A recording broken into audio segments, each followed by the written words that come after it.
2021ஆம் ஆண்டில் உலகம் இயல்பு நிலைக்கு திரும்பும் என எதிர்பார்க்கப்பட்ட நிலையில் உருமாறிய கொரோனா வைரஸ் மிகப்பெரிய அச்சத்தை உலக நாடுகள் மத்தியில் விதைத்திருக்கிறது. எந்தெந்த நாடுகளில் உருமாறிய கொரோனா வைரஸ் தொற்று பரவி வருகிறது, அது குறித்து விரிவாக பார்க்கலாம்.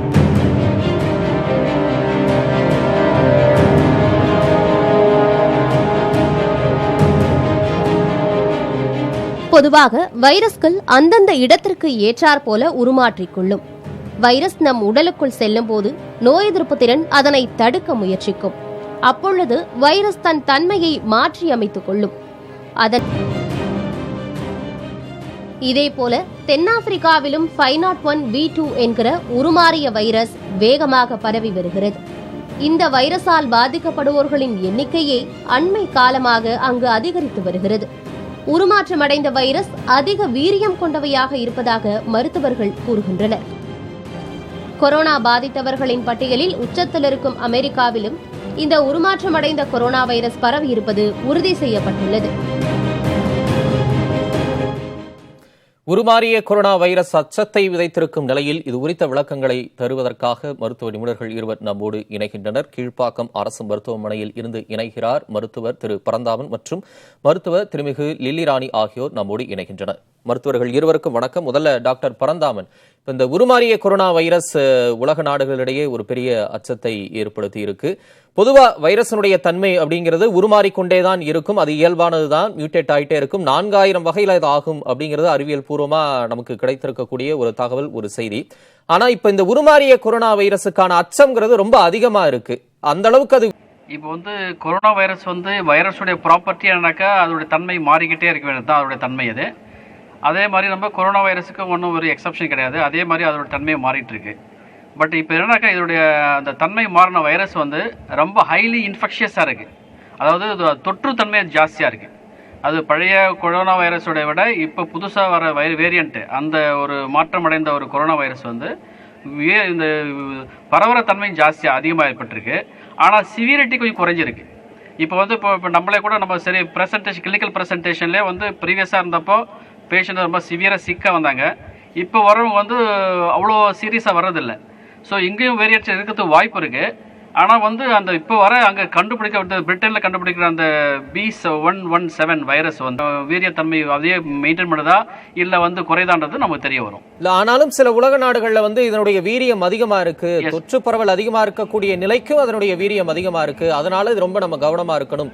ஏற்கனவே பல மேற்கத்திய நாடுகளில் போட்ட பொது முடக்கத்தை விட இந்த முறை பொது முடக்கம் ரொம்ப கடுமையா இருக்கு அப்படின்லாம் நிறைய ஒரு அச்சமூட்டக்கூடிய செய்திகள் வருதே, அதையெல்லாம் எப்படி பார்க்கலாம் டாக்டர்? எஸ் சார், அது டிபெண்ட்ஸ் ஆன் த என்விரான்மெண்ட்டு, அந்த பாடி இம்யூன் சிஸ்டம் அண்ட் இது ஜெனட்டிக் சார். அது பட் பிகாஸ் இப்போ ஜெனட்டிக் அந்த இது இருக்கு இல்லையா, ஜீன் ரெஸ்பாண்ட் எப்படி பண்ணுறது ஒரு வைரஸுக்கு. இப்போ நம்ம இந்தியாவில் நம்ம ஏற்கனவே எல்லாருக்கும் BCG வேக்சின் கொடுத்துருக்குறோம். அதே மாதிரி we are protected by some இன்ஃபெக்ஷனுக்கு தான் நமக்கு ஆன்டிபாடிஸ் நிறைய இருக்கும். ஸோ இந்த வைரஸ் கூட ஒரு ப்ரிடிக்ஷன் இருக்கும்போது நமக்கு பேசிக்காக நமக்கு இம்யூனிட்டி, இந்தியன்ஸுக்கு நிறைய இம்யூனிட்டி இருக்குது. Because of so many other reasons. நம்ம வேக்சின்ஸ் எடுத்துருக்கிறோம், இன்ஃபெக்ஷன்ஸ் நிறைய நமக்கு எக்ஸ்போஷர் ஆகிருக்கு. நம்ம ஏரியாவில் நமக்கு we are already protected by so many other antibodies. அப்படிலாம் இருக்கும்போது இந்த வேரியண்ட் நமக்கு வாய்ப்பு கம்மியாக இருக்கணும்னு எதிர்பார்த்துருக்குறோம். பட் அது வந்தால் தான் நமக்கு தெரியும். அது வராத அளவுக்கு நம்ம பார்த்துக்கணும். அது நம்ம வராத ப்ரிவென்ட் பண்ணிட்டோம்னா நமக்கு அதனுடைய தாக்கமே நமக்கு இல்லாத மாதிரி நம்ம பார்த்துக்கணும். Again social distancing and wearing mask, hand hygiene, அந்த இதெல்லாம் என்னென்ன பண்ணலாம் அப்படின்னு நம்ம பேசலாம். அதற்கு முன்பா பிரிட்டனில் கொரோனா வைரஸ் உருமாறியது எப்படி விரிவாக பார்க்கலாம்.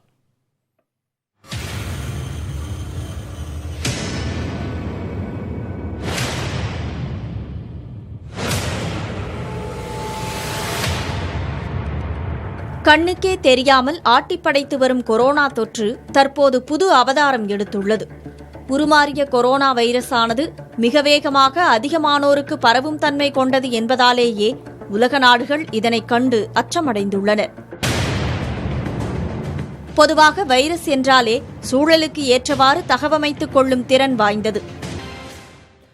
தொடர்ந்து டாக்டர் லில்லிராணி, இப்ப இந்த விஷயத்தை எப்படி பாக்குறது? ஏற்கனவே உலக நாடுகள்ல இப்ப மீண்டும் பொது முடக்கம், தீவிர கண்காணிப்பு, அறிவுறுத்தல்னு மறுபடியும் மார்ச் ஏப்ரல் மாசத்துக்கு போன மாதிரியான ஒரு உணர்வு அங்க ஏற்பட்டிருக்கு.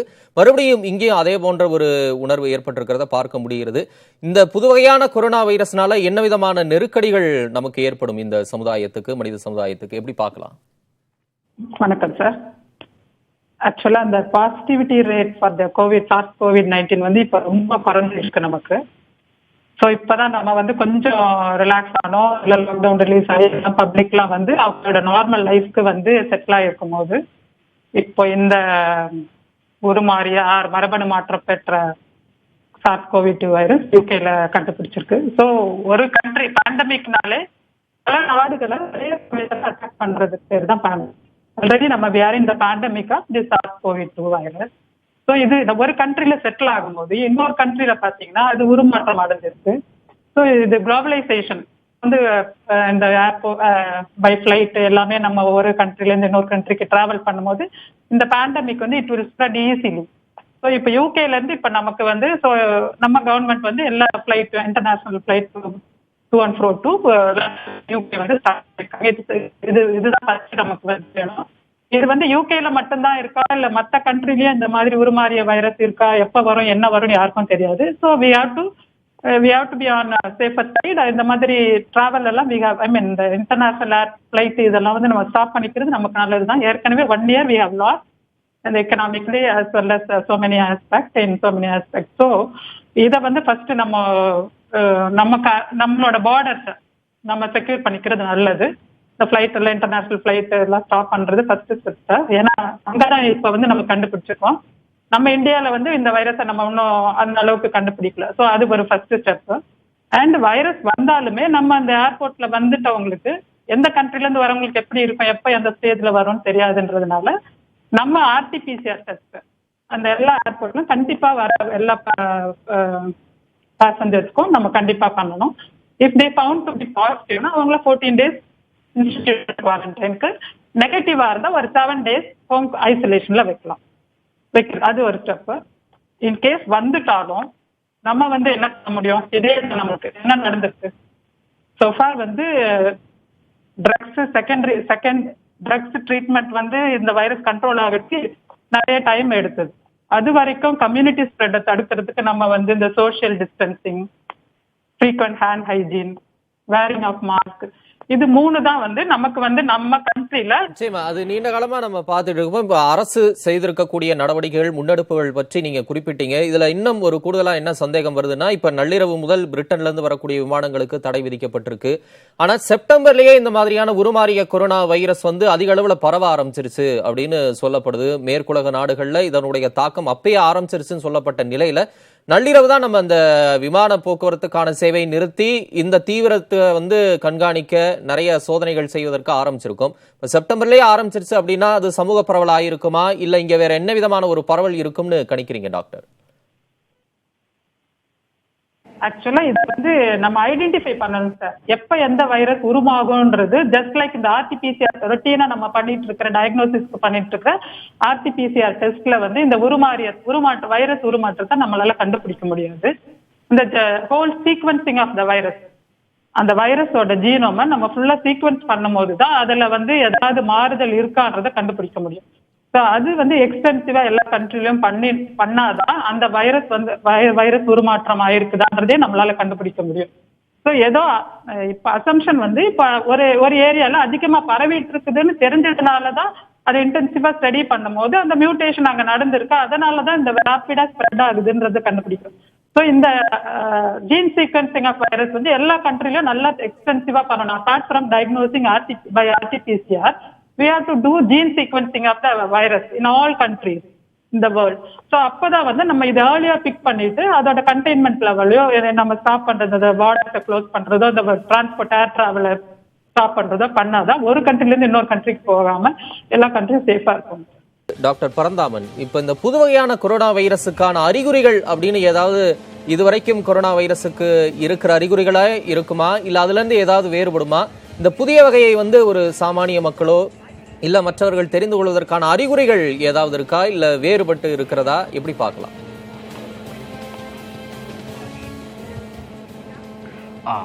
ஆக்சுவலாக நம்ம வந்து பார்க்கும்பொழுதுக்கு நாங்கள் இப்போ இந்த லாஸ்ட் 10 months-ஆக கொரோனா வைரஸோடைய வீரியத்தை பார்த்துட்டு இருக்கோம். எப்படி ப்ரெசன்டேஷன் எப்படி வருதுன்னு ஸ்டடி பண்ணும்போது ஃபஸ்ட்டு இனிஷியல் 3 months-ல் ஒன்லி 5% தான் வந்து ஹாஸ்பிட்டல் அட்மிட் ஆவாங்க. 90% வந்து ஸ்டேபிளாக வருவாங்க. Only contacts patient stable, only PCR positive அப்படி தான் வருவாங்க. அனதர் நெக்ஸ்ட் 3 months-ல் பார்த்தீங்கன்னாக்கா பேஷண்ட் ப்ரெசன்டேஷனே வந்து பிரெத்லெஸ்ஸு, காஃபு, சிவியராக ஹாஸ்பிட்டல் அட்மிஷன் வந்து ரெக்கவர் பண்ணுற மாதிரி, சேச்சுரேஷன்லாம் ரொம்ப ஆக்சிஜன் சேச்சுரேஷன்லாம் குறைஞ்சி ஒரு 20% அட்மிட் பண்ணுற மாதிரியும் 80% ஓபியாக போகிற மாதிரியும் இருப்பாங்க. நம்ம அதுக்கு next 3 months, that is last 3 months முன்னாடி பார்த்தீங்கன்னாக்கா ஒரு 30 to 40% அட்மிட் பண்ணுற மாதிரி வருவாங்க. ஒன்லி 10% வீட்டுக்கு போகிற மாதிரி இருப்பாங்க. அது வந்து ப்ரெசன்டேஷன். இப்போ வர ப்ரெசன்டேஷன் என்னன்னாக்கா இப்போ அந்த லாஸ்ட் 1 week-ஆ நம்ம அப்சர்வேஷன் பார்த்துருக்கோம் நம்ம ஹாஸ்பிட்டலில். ப்ரீவியஸாக வந்து பேஷண்ட் வந்து பிரெத்லெஸ் வருவாங்க, நோயாளிகள் வரும்போது மூச்சு வாங்குதுன்னு வருவாங்க, சேச்சுரேஷன் லெவல் ஆக்சிஜன் குறைஞ்சிருக்கும், உடனே ஹாஸ்பிட்டல் அட்மிட் பண்ணுங்க டாக்டர் அட்மிட் பண்ணி வருவாங்க. எக்ஸ்ரே பார்த்தினாக்கா நிமோனியா பைலாட்டராக ரெண்டு சைடு நிமோனியா ஆகி ஒயிட்டாக இருக்கும். உடனே நம்ம வந்து அதுக்கு நான் ட்ரீட்மெண்ட் கொடுப்போம், ஸ்டீராய்டு அந்த ரெம்டெசிவிர்லாம் கொடுப்போம், தென் அந்த சிபேப்லாம் கொடுத்து வந்து சரி பண்ணி விடுவோம், ஆக்சிஜன் சரியாயிடும்.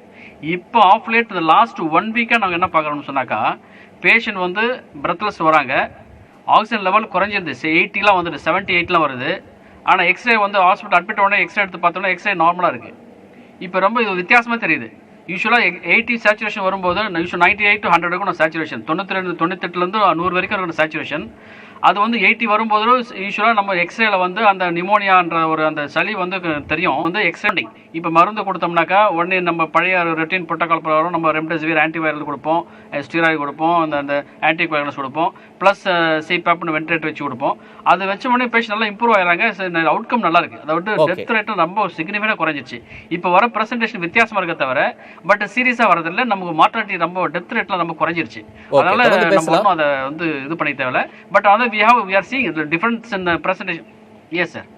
ஓகே, தொடர்ந்து பேசலாம் டாக்டர் டில்லி ராணி. இப்ப என்ன விதமான அறிகுறிகள் இருந்தா மருத்துவர்களை உடனே அணுக வேண்டும் அப்படின்னு நாம கணக்குல எடுத்துக்கணும் டாக்டர்? ஆக்சுவலா இது ஒரு ரெஸ்பிரேட்டரி வைரஸ் சார். ஆக்சுவலா அறிகுறி நம்மது டாக்டர் பரந்தாமன், டாக்டர் டில்லி ராணிட்ட விளக்கத்தை வாங்கிட்டு நான் மறுபடியும் உங்ககிட்ட வரேன். டாக்டர் டில்லி ராணி தொடர்ந்து பேசுங்க. இட்ஸ் ஒரு ரெஸ்பிரேட்டரி வைரஸ், தட் இஸ் அந்த நுரையீரல் சம்பந்தப்பட்ட நுரையீரல், மூச்சுக்குழல் இதுல டிசீஸ் பண்ற ஒரு வைரஸ். ஸோ அது ரிலேட்டட் சிம்டம்ஸ் தான் நமக்கு ப்ரிடாமினண்டா இருக்கும். தொண்டவலி, any viral infection it will present with fever, high grade or low grade fever with myalgia, உடம்பு ஃபுல்லா வலிக்கிறது, முட்டி வலிக்கிறது, அவங்களால வீக்கா ஃபீல் பண்றது, பேஷண்ட் வந்து எழுந்துக்க முடியாம ஒரு நார்மலா இல்லாம ஒரு அப்நார்மல் ஸ்டேட்டஸ் அவங்களுக்கு பேஷண்ட்டாலே ஐடென்டிஃபை பண்ண முடியும். ஸோ இது வித் காஃப் இதெல்லாம் இருந்ததுன்னா இது வைரஸோட, பிகாஸ் வி ஆர் இந்த ஃபேஸ் ஆஃப் பேண்டமிக். ஸோ நம்ம இந்த மாதிரி இருக்கும்போது அலட்சியமா இல்லாம இது வந்து COVID-19 COVID-19 இருக்கலான்ட்டு நம்ம வந்து அதுக்குண்டான பரிசோதனைகளை மேற்கொண்டு அது வந்து பாசிட்டிவ் நெகட்டிவ்ன்றதை வச்சுதான் we will decide. சொன்ன மாதிரி சிடி ஸ்கேன் பாக்குறது, எக்ஸ்ரே பாக்குறது, if it found to be RT-PCR negative, still பேஷண்ட்க்கு வந்து நம்ம வந்து COVID-19 இருக்குதுன்னு சஸ்பெக்ட் பண்றோம், சிம்டம்ஸ்லாம் மற்றதெல்லாம் இருக்கு, RT-PCR நெகட்டிவா இருந்தாலுமே நம்ம வந்து இந்த சிடி ஸ்கேன் அதெல்லாம் பார்க்கும்போது சில பேஷண்ட்ஸ்க்கு வந்து RT-PCR நெகட்டிவா இருந்து சிடி ஸ்கேன் சேஞ்சஸ் வந்து COVID-19 சம்பந்தம் அதுக்குரிய மாற்றங்கள் அந்த சிடி ஸ்கேன்ல தெரிஞ்சால் அதை வந்து நம்ம source of COVID-19 we can treat. சரி, இப்ப ஒரு மருத்துவ நிபுணரா உங்ககிட்ட கேட்கிறேன் உங்களுடைய ஒப்பீனியன். இப்ப மற்ற நாடுகள்ல வந்து கண்காணிப்பு அறிவுறுத்தல்கள் கொடுத்து பொது முடக்கத்தை அமல்படுத்திட்டாங்க. இந்தியாவுக்கு அதே மாதிரியான ஒரு பொது முடக்கம் அவசியப்படுமா, இல்ல இப்ப இருக்கிற நடைமுறையான கட்டுப்பாடுகளை போதும் நினைக்கிறீங்களா டாக்டர் டில்லி ராணி?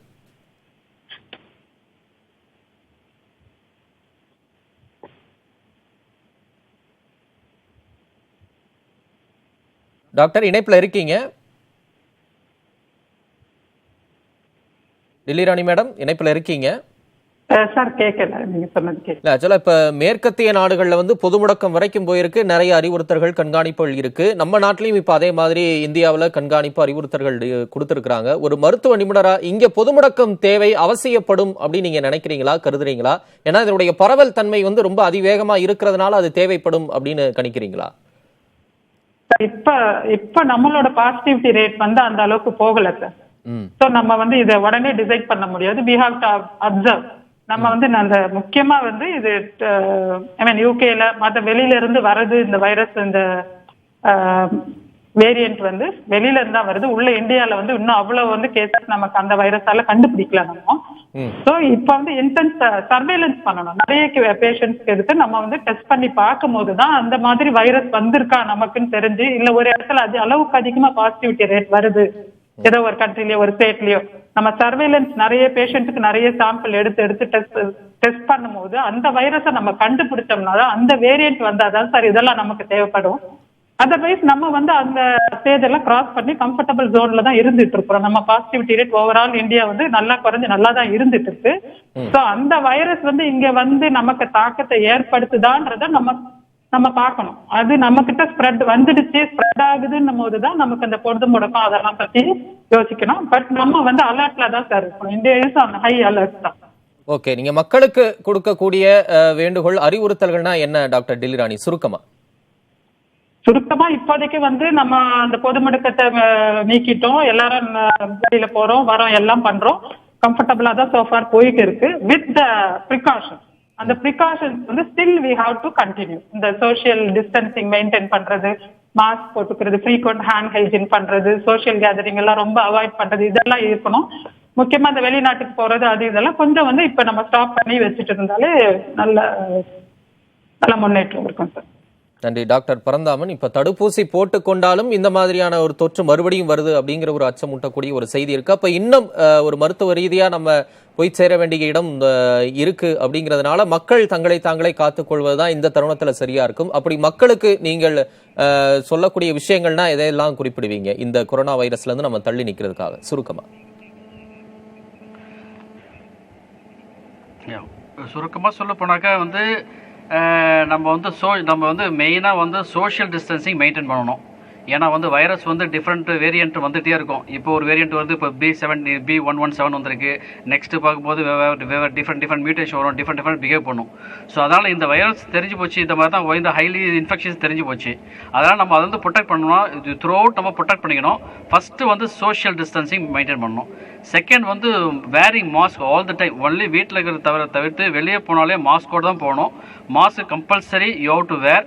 நீங்கள் ஒன்லி வீட்டுக்கு திரும்பி வர வரைக்கும் மாஸ்க் எடுக்காமல் இருக்கணும். ஈவன் வெளியே அவுட் சைட் ஃபுட் கூட சாப்பிடக்கூடாது. ஹோட்டல்லாம் போயிட்டு அங்கெல்லாம் ஃப்ரீயாக வந்து எல்லா கூட பேசிட்டு அது மாதிரி இருக்கும்போது நம்ம வந்து சாப்பிடும் போதெல்லாம் கம்பல்சரி எடுத்தாகணும். முடிஞ்ச வரைக்கும் ஹோட்டல் ஃபுட்லாம் அவாய்ட் பண்ணணும். நீங்கள் சப்போஸ் வெளியே டியூட்டிகளை போகிறீங்க, டியூட்டி போனால் தனியாக உங்கள் செப்பரேட் ரூம் வந்தால் செப்பரேட் ரூமில் சாப்பிட்டுட்டு மொத்தமாக போகணும். நீங்கள் அங்கே போய் மொத்தமாக ஹாஸ்டலில் மொத்தமாக சாப்பிட்லாம், ஷேர் பண்ணி சாப்பிட்லான்ற மாதிரி அந்த ஆட்டிடியூட்லாம் வச்சுட்டு அங்கே சாப்பிடும்போது கம்பல்சரி நீங்கள் மாஸ்க் எடுத்து தான் ஆகணும். அப்போ எக்ஸ்போஷர் நிறைய வரதுக்கு வாய்ப்பு இருக்குது. அதில் ஏசிம்டமேட்டிக் எத்தனை இருப்பாங்க தெரியாது. ஒரு 5 பேர் 10 பேர் மொத்தமாக சாப்பிடும்போது அதில் ஒருத்தர் பாசிட்டிவ் வந்தாலும் அந்த 10 பேருக்கு வந்துடும். அதனால் இதெல்லாம் வந்து ரொம்ப ஸ்ட்ரிக்ட் ப்ரிகாஷன் எடுத்துக்கணும். கம்பல்சரி மாஸ்க் வேர் பண்ணணும். Better avoid outside food and going out better avoid பண்ணணும். ரெண்டாவது வந்து ஹேண்ட் வாஷிங் ஃப்ரீக்வெண்ட்டாக இருக்கணும். இது வந்து நம்ம கம்பல்சரி ஃபாலோ பண்ணணும். அது எஸ்பெஷலி நம்ம வந்து சில்ட்ரன் வீட்டில் இருந்தாலும் இல்லை எல்டர்லி இருந்தாலும் இன்னும் ரொம்ப கேர்ஃபுல்லாக இருக்கணும். You have to maintain hygiene and social distancing and wearing mask compulsory. உருமாறிய கொரோனா வைரஸ் உலக நாடுகள்லாம் பரவி மக்களிடையே ஒரு பீதியை ஏற்படுத்திக்கிட்டு இருக்கு. வரக்கூடிய ஆண்டு அந்த வைரஸையும் வெற்றிகரமாக எதிர்கொண்டு ஒரு நம்பிக்கைக்குரிய ஆண்டா அமையட்டும் அப்படின்னு பார்க்கலாம். இது குறித்த விளக்கங்களை அளித்த மருத்துவ நிபுணர்கள் இருவருக்கும் நன்றி. ஒரு சிறிய இடைவேளைக்கு பிறகு நியூஸ் 360 தொடரும்.